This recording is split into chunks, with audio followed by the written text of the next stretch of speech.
Wielka biała niedźwiedzica i trole.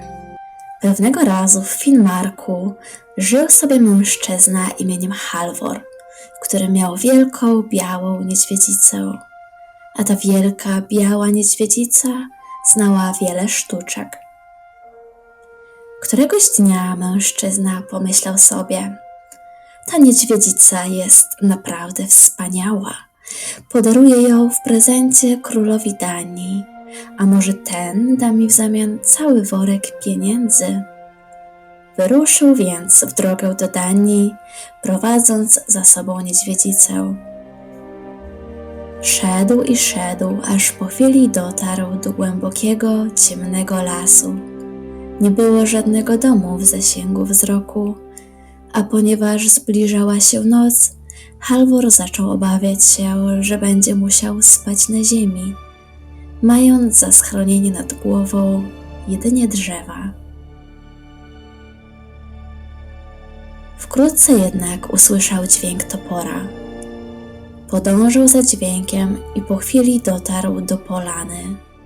Tam z pewnością jest drwal, który ciężko pracuje przy ścinaniu drzew. A gdziekolwiek jest człowiek, pomyślał sobie Halvor, musi być także dom, w którym mieszka. Dzień dobry, powiedział Halvor.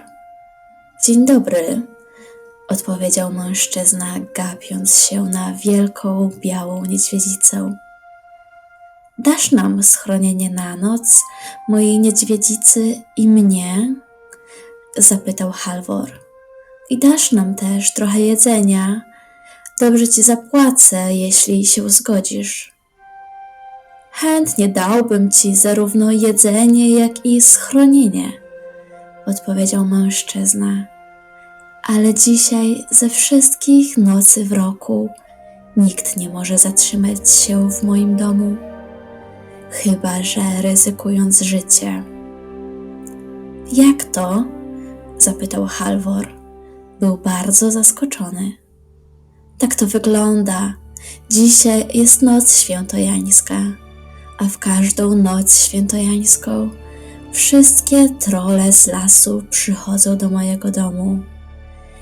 Jestem zobowiązany urządzić dla nich ucztę, a oni tam spędzają całą noc, jedząc i pijąc. Gdyby znaleźli kogoś w tym czasie w domu, z pewnością rozerwaliby go na strzępy. Nawet ja i moja żona nie odważymy się tam zostać. Jesteśmy zmuszeni spędzić tę noc w lesie. To dziwna sprawa, powiedział Halvor. Niemniej jednak mam zamiar zatrzymać się tam i zobaczyć, jak te trole wyglądają. Jeśli chodzi o to, że mogą mnie skrzywdzić, to dopóki mam przy sobie swoją niedźwiedzicę, to nie boję się niczego na świecie. Te słowa zaniepokoiły drwala. Nie ryzykuj, błagam, krzyczał. Spędzisz z nami noc pod drzewami, a jutro możemy bezpiecznie wrócić do naszego domu. Ale Halvor nie chciał tego słuchać.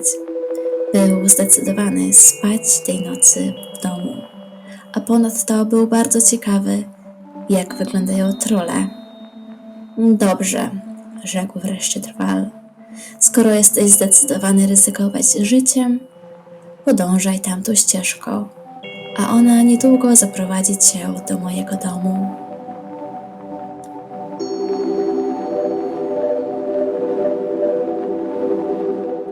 Halvor podziękował mu i ruszył w dalszą drogę. Nie minęło dużo czasu, zanim on i jego niedźwiedzica dotarli do domu drwala. Otworzył drzwi i wszedł do środka, a gdy zobaczył ucztę, którą drwal wyprawił dla troli, zaczęła mu cieknąć ślinka, aby tego posmakować. Były tam kiełbaski, piwo, ryby, ciasta, klej ryżowy i wszelkiego rodzaju pyszności. Spróbował trochę tu i tam, a także dał trochę niedźwiedzicy. po czym usiadł i czekał na nadejście troli. Co do niedźwiedzicy, to położyła się obok swojego pana i zasnęła. Minęło wiele czasu, gdy na zewnątrz w lesie rozległ się ogromny hałas. Były to jęki, wrzaski, gwizdy i piski, tak głośne i okropne, że Halvor wbrew sobie był przerażony. Chłód przeszedł po jego plecach, a włosy na głowie stanęły dęba. Dźwięk zbliżał się coraz bardziej, a zanim doszedł jeszcze do drzwi, Halvor był tak przerażony, że nie mógł tego znieść. Zerwał się i podbiegł do pieca. Szybko otworzył go i ukrył się w środku, pociągając za sobą drzwiczki. Wielka biała niedźwiedzica nie zwracała na to uwagi, a jedynie chrapała przez sen. Ledwie Halvor znalazł się w piecu, gdy drzwi domu zostały rozwalone i wszystkie trolle z lasu wpadły do pokoju. Były tam trolle małe i duże, trolle grube i chude.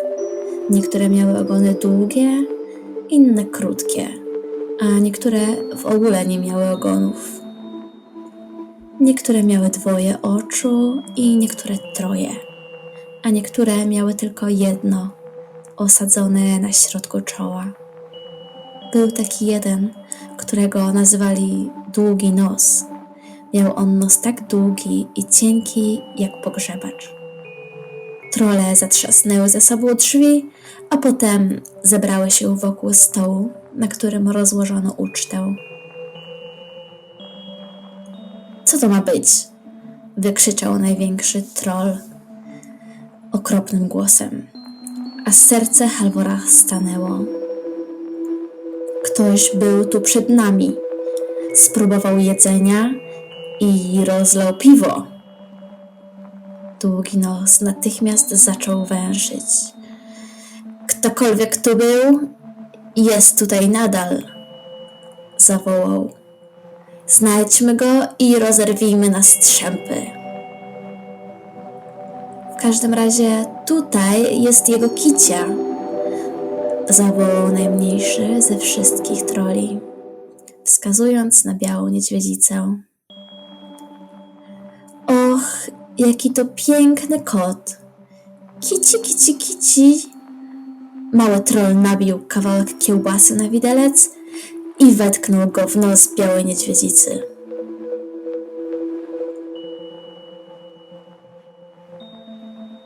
W tym momencie wielka biała niedźwiedzica ryknęła i podniosła się na nogi.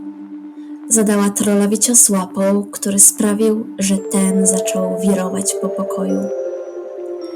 Ten z długim nosem miał go prawie oderwanego, a uszy wielkiego trolla dzwoniły po ciosie, który dostał.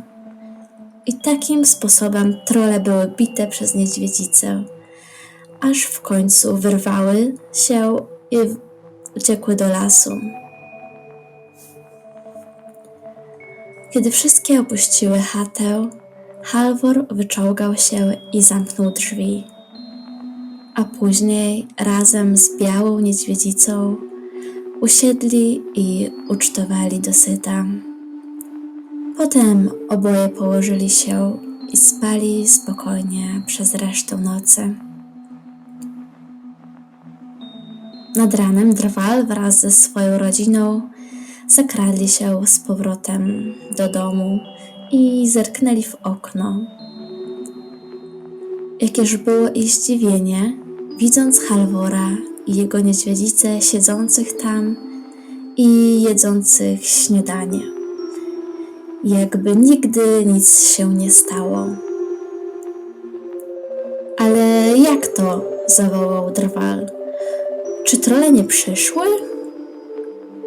Och tak, przyszły, odpowiedział Halvor. Ale ich przegoniliśmy i nie sądzę, że będą cię znów niepokoić. Później Halvor opowiedział Drwalowi o wszystkim, co się wydarzyło w nocy. Po tym łomocie, jaki dostali, raczej szybko tutaj nie wrócą. powiedział. Drwal był pełen radości i wdzięczności, gdy to usłyszał. On i jego żona namawiali Halvora, aby został w lesie i zamieszkał razem z nimi, ale ten odmówił. Był w drodze do Danii, aby sprzedać swojego niedźwiedzia królowi i do Danii dotrze.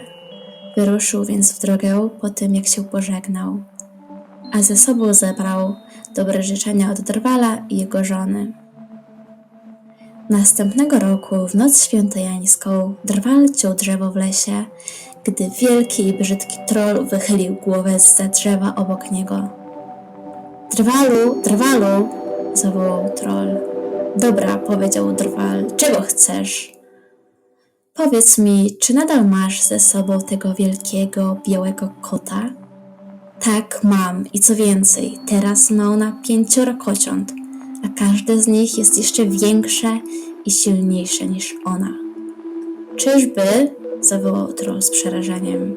Więc żegnaj, Drwalu, bo już nigdy nie przyjdziemy do twojego domu. Potem schował głowę z powrotem za drzewo i to było ostatnie, co Drwal słyszał lub widział o trollach. Później on i jego rodzina żyli spokojnie i bez lęku. Jeśli chodzi o Halvora, to już dotarł do Danii, a król był tak zadowolony z niedźwiedzia, że zapłacił za niego całą torbę pieniędzy, tak jak miał nadzieję Halvor. I z tą torbą pieniędzy Halvor z powodzeniem zaczął handlować, a wkrótce stał się jednym z najbogatszych ludzi w Danii.